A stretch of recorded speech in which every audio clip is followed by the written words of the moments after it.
दशवादी महावीर परम चतुर्वेदी तीर्थंकर की जय। आचार्य विमल सागर जी महाराज की जय। आचार्य भरत सागर जी महाराज की जय। आलिका गणिनी आलिका शहादवती माता जी की जय। मंच पर विराजित माता जी सत्संग को मेरा वंदन और सभा में उपस्थित सभी धर्मानुरागी भगिनी बंधुओं को मेरा सादर जय जिनेन्द्र।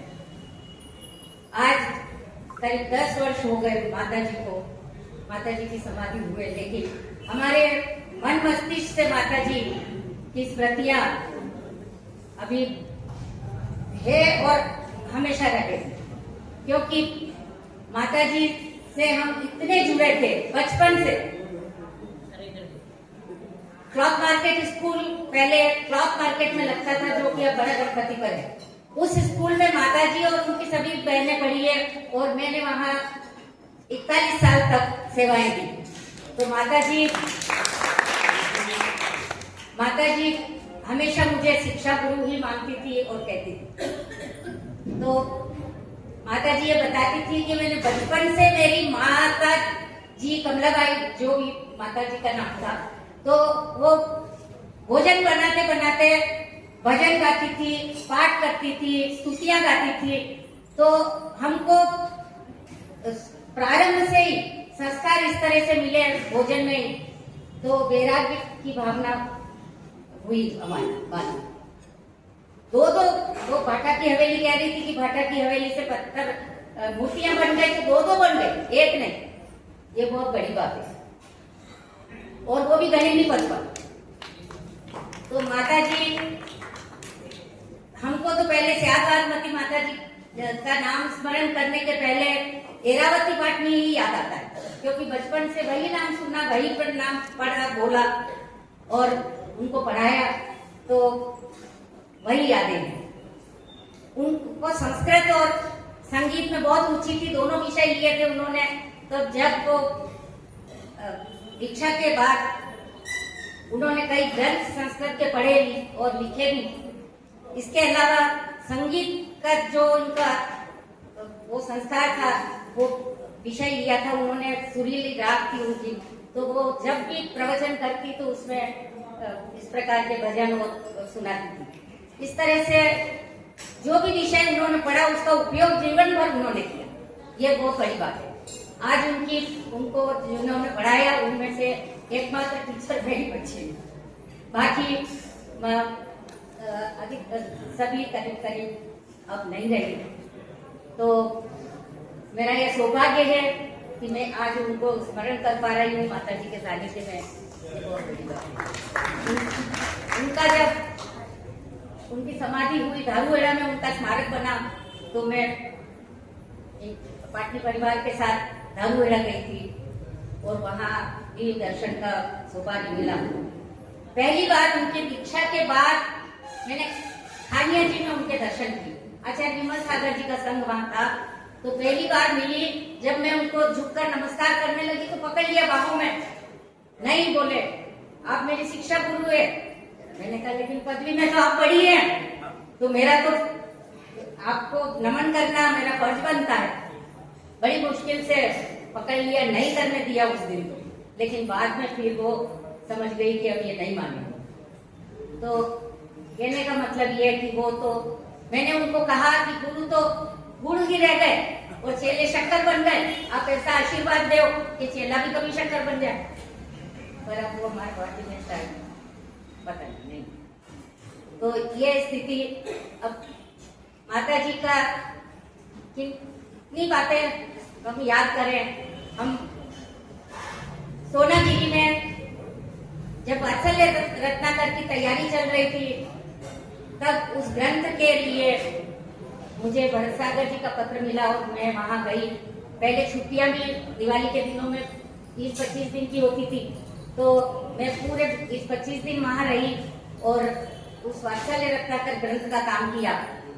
तब उस ग्रंथ को प्रकाशित करवाने की चर्चा चल रही थी। मैंने भरत सागर जी से कहा कि महाराज जी के 75 वर्ष जब पूरे हो जाए तब इस ग्रंथ को निकालना चाहिए। तो उनके वो एक बहुत बड़ी बात होगी। तो भरत सागर जी को ये बात जची, लेकिन वो कह रहे थे कि कभी समाधि की स्थिति बन जाए क्या हो। मैंने कहा नहीं, अगर 75वां वर्ष शुरू भी हो जाए तो भी आप मना सकते हो। और इस ग्रंथ को, तो उस ग्रंथ का काम जब फिरोजाबाद वाले आचार्य जी को दिया तो उन्होंने मना कर दिया, इतना बड़ा काम, बोले नहीं कर पाऊंगा मैं। शायद बासमती माता जी ने उसकी जिम्मेदारी ली। 1000 पृष्ठ के 3 भाग इतने बड़े बड़े मोटे मोटे निकले और उस ग्रंथ का उन्होंने संपादन किया। बहुत बड़ा काम था वो। कितने लोगों से, कितने विद्वानों से संपर्क करके, कितनी विद्यालय मंगवाई, कितने लोगों के लेख मंगवाए और फिर सबको देखना, जांचना। धर्मचंद जी शास्त्री और माताजी प्रभावती पाटनी जब थी, तब माताजी नहीं बनी थी, तो इन लोगों ने सब काम किया और वो ग्रंथ बनाया। तो मैं भी वहां रही और मैंने भी काम किया उस 10-11 लोग संपादक मंडल में, जिसमें मेरे जैसी कुछ जो ज्ञान में है नहीं, जैन धर्म के ज्ञान में उतनी वो रखी नहीं हूँ दखल, पर मेरा उसमें नाम है और मैंने वो काम किया। जैसे मैं अभी सन्मति वाणी का संपादन कर रही हूँ, जयसेन जी के साथ 20 साल से जुड़ी थी और सह संपादक थी।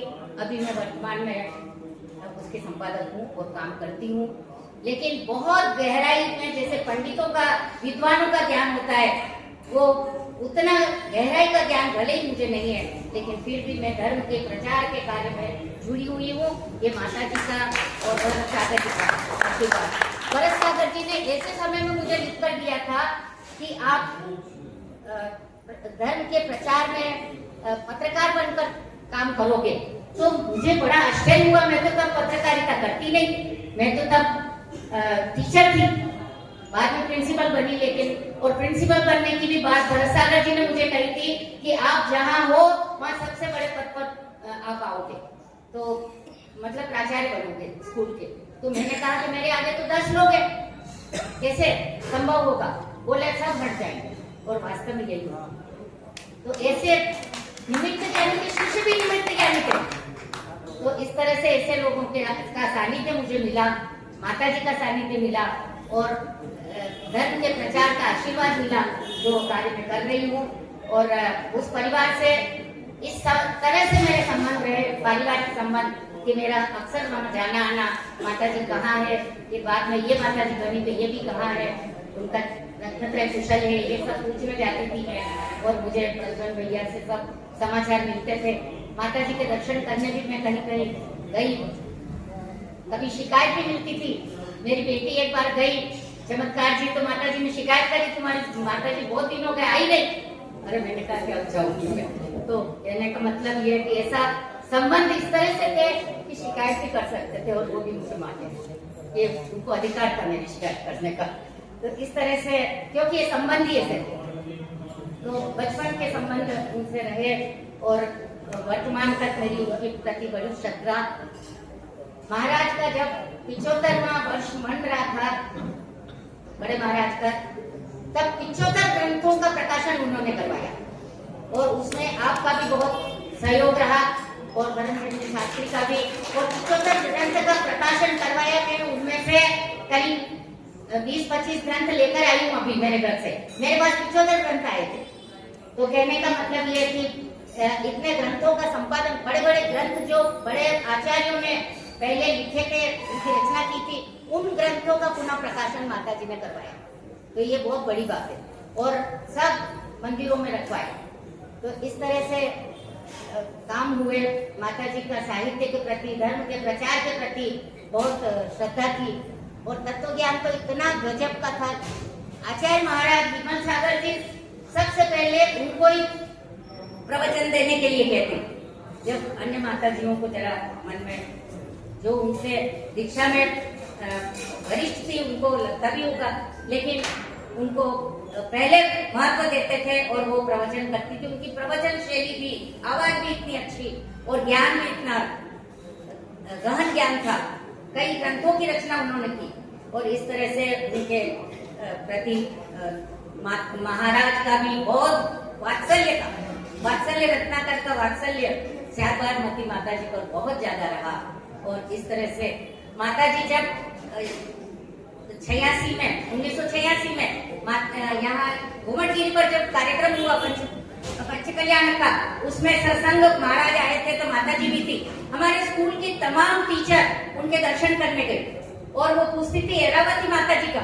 अब उनको श्याम भागवती माता जी, मराठी टीचर कोई तो उनको याद नहीं रहता था, तो वो ऐसे पूछती थी तो सब लोग कहते थे एरावती माता को पूछते हुए आते हैं सब। अब यहाँ इंदौर में उनको कितने लोग जानते थे, उनका परिवार पूरा यहाँ उनकी और सब लोग तो स्वाभाविक है बहुत लोग उनसे मिलने जाएंगे। तो माता जी का जब हमारे स्कूल की जब रजत स्मारिका निकली मोटी, उसमें भी हमने माता जी का परिचय फोटो सहित दिया था। और एक और बात कहूँ जिसका मुझे आज भी बड़ा गम है, मतलब मन में क्षोभ है, कि हमारी स्कूल की चंपा श्रीवास्तव मैडम जो थी प्रिंसिपल, तो उन्होंने मुझे ये कहा था कि आप माता एरावती को समझाने जाओ, दीक्षा नहीं ले, ये जैन धर्म का मार्ग बहुत कठिन है दीक्षा का, तो बहुत तकलीफ उठानी पड़ेगी, उनको पैदल चलना पड़ेगा, बाल उठाने पड़ेंगे, बहुत सारी बातें उन्होंने सुनी थी। हालांकि वो श्रीवास्तव थी लेकिन फिर भी वो जानती थी, तो उन्होंने मुझे समझाने दी। ये काम करने के लिए मैं गई और मैं माता जी के पास गई और मैंने कहा कि ऐसा संदेशा आप अपने प्रिंसिपल मैडम ने भेजा है, तो वो केवल हंस दी, कुछ नहीं बोली। इतना दृढ़ संकल्प था उनका, उन्होंने तो तय कर लिया था दीक्षा लेना, लेकिन वो तो दीक्षा लेकर और समाधि होकर प्राचार्य महोदय घर आए, फिर चंपा श्रीवास्तव मैडम घर आई, तो उन्होंने कहा बेटे खांडे की धार है, तुम नाजुक हो, बड़े परिवार की लड़की हो, नाजुकता से पली। तो माता जी ने कहा ब्रह्मचर्य कठिन है, तो आप भी तो ब्रह्मचारिणी हो। ये बात जो प्राचार्य थी वो स्वयं भी बाल ब्रह्मचारिणी थी, वो गांधी जी से जुड़ी हुई थी। तो वो चुप हो गए और आशीर्वाद देकर चले। तो स्कूल में भी संस्कार, स्कूल में थैलियां बंधी रहती थी पानी की, एकदम सफेद थैलियां, छना पानी मिलता था पीने। और हम निकले तो सब लोगों ने बहुत रोका, आपने भी रोका, किंतु वहां साइंस नहीं था, मुझे MBBS करना था। तो मैं निकल गई, मेरे निकलने के बाद भी उनको फील हुआ कि अच्छी अच्छी लड़कियां हमारे स्कूल से साइंस नहीं होने से निकल रही है। हम निकले और उसी वक्त साइंस आपके स्कूल में चालू। वो दोष मुझे लगा होगा, मैं उसके लिए सब सार्वजनिक रूप से सबसे क्षमा चाहती हूँ। माता जी का एक फोटो मैं स्कूल की पत्रिका का काम संभालती थी, संपादन का, तो माता जी की एक फोटो मुझे मिली थी, फ्रॉक पहने और सफेद फ्रॉक पहने, और छोटी सी माता जी थी, वो करीब 6ठी 7वीं में पढ़ती हुई एक कोने में खड़ी थी। वैसे भी उनका स्वभाव ऐसा ही था कि वो बहुत शांत रहती थी, बहुत यानी वैराग्य के लक्षण तो जैसे बचपन से ही उनमें दिखाई देते थे। वो बिल्कुल शांत प्रवृत्ति की थी, अन्य बच्चों की तरह से एकदम मस्ती करने वाली नहीं थी। तो शांत भाव से खड़ी थी कि वो फोटो मैंने प्रद्युमन भैया को भेजा था। तो इस तरह से माता जी के बहुत से संस्मरण है। अब समय भी हो रहा है, क्या क्या सुनाऊं मैं, लेकिन अगर सुनाऊंगी तो इतनी स्मृतियां हैं माता जी की मेरे पास।